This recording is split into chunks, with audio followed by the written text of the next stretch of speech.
Hola everyone, it's good to see you. My channel name is FUDZ. My Roblox username is FUDZim. People often mistake it for FUDism. They are fools. Are you? Oh me? I travel towards, away from, to the heavens. Back to the surface. With your eyes closed, press F in the comments section for my descending morale. Do it. Now. Welcome to part whatever of my SCP-3008 challenge. My energy, just like in real life, is reaching an all-time low. Despite the severely draining setbacks, I still try to ascend, and then continue living in this agony. Whilst taking in the view and catching up on the tips I may have forgotten to read out, I was being harassed. Boink. Is he dead? What? Sir? No matter how many times they're thrown from great heights, now I'll continue to establish dominance by punching them in the groin. I think he gave up. Okay, that was a mistake. My cheeks are about to get clapped. Excuse me. There's just something really satisfying about seeing them get projectiled off of my ramp. Given the push cooldown, 2 may be a problem. Farewell, Ikea man. Fortunately, as you see in the distance, they've swapped out. Unfortunately, it's taken a toll on my health. And there he goes. With a minute left of the night to go, I dig into my remaining rations. 1 Dettos remain. Unlike the now gone SCP-3008-2, I have nothing to fear, so I'll take this opportunity to strive. With the day closing in and a task at hand, let's talk. A while back in my Roblox fan group, someone asked me for advice since they were interested in starting their own channel's content. All I had to say was, don't try to improve yourself every video. Despite wanting to constantly one-up yourself for better quality, it's also a good idea to take things casually sometimes. For me, life issues constantly get in the way and expand the time between being able to work on stuff. Animating whilst trying to improve every video will just exhaust you, which is why I've taken a detour and paused animated series stuff. It's great. I'm enjoying the fact that I'm improving in other ways by making different types of content like storylined gameplays. It's impossible for any content creator to make great or even good entertainment forever. I'd say as long as you're being honest, aren't putting on a friendly, overreactive facade, viewers will be satisfied with whatever you release. To put it into perspective, imagine a tier list ranking from 1 to 10, 10 being the highest, 1 being the lowest. I hope to never achieve 10 or even 9.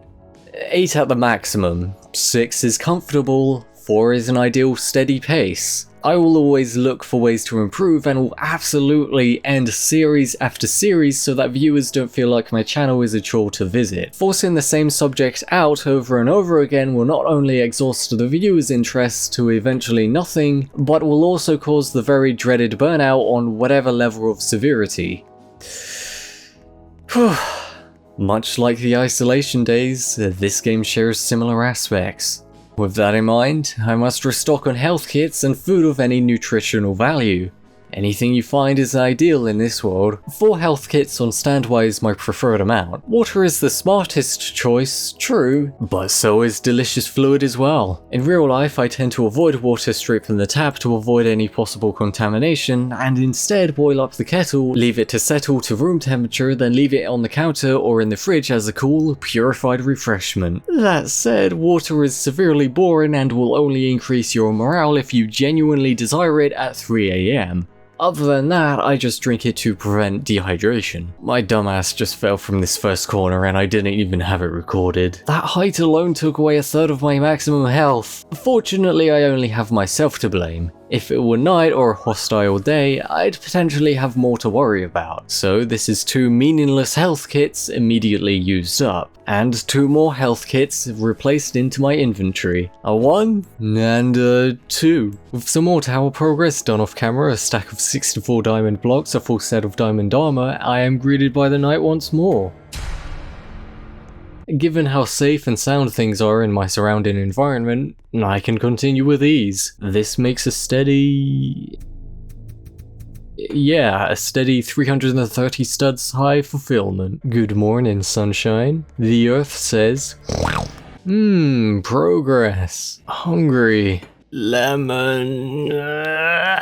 Apple. I'd prefer a Pepsi. And to wash it all down with, some misery. The days fly by now. Each journey to and from my last few studs of progression only increase per hike. These tips are for fools who've yet to truly experience this realm. I gather, I take, I climb, I place. Still, hundreds of studs beneath what I desire. My motivation? Chicken nuggets. But seriously? Why this inefficient way of scaling a potential floating house pillar? Because my goal is to not do what's standard, but to do what others will be surprised by.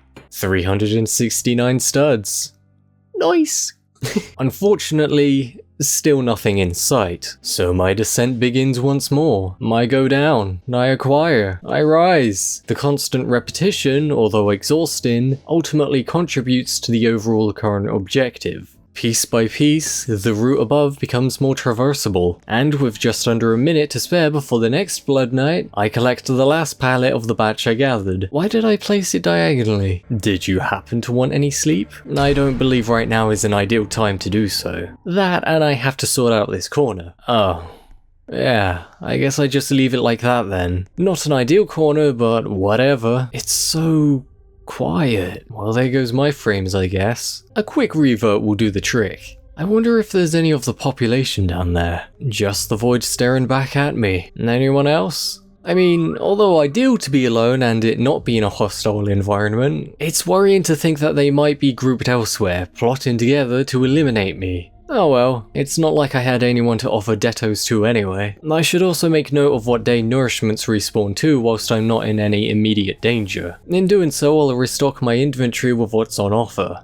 Lemon. I imagine a lot of this food would just be stale being left out all the time, but if it contributes to my progression without diminishing me into a crippled state on top of not growing any mold whatsoever, then it'll do. Confident that I'm now safe, I'll gather more resources to add studs to my miserably spiraling tower. And yes, I'm aware that people will be frustrated at my choice to extend what could have been a 5-minute quest into tens of days of effort. But think of it this way, why offer me a temporary fix I'll have to repeat as many times as I desire what the floating house has to offer when I can have a permanent and safer solution? Arguably, we're both fools.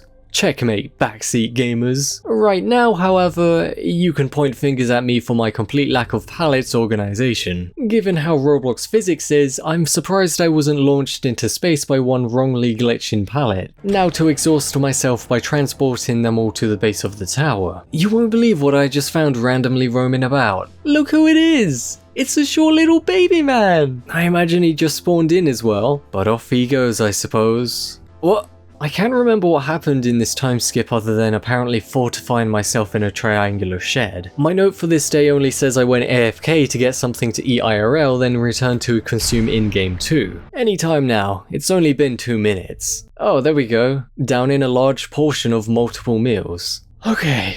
Speaking of which, why not head on down and leave a like on this video if you enjoyed, subscribe if you're happy to be entertained by me, and comment down below telling me what's on your mind. Whatever you decide to do, I'm happy that you're here. So, thank you for watching. Episode 5 should be out within 2 or 3 days. See ya!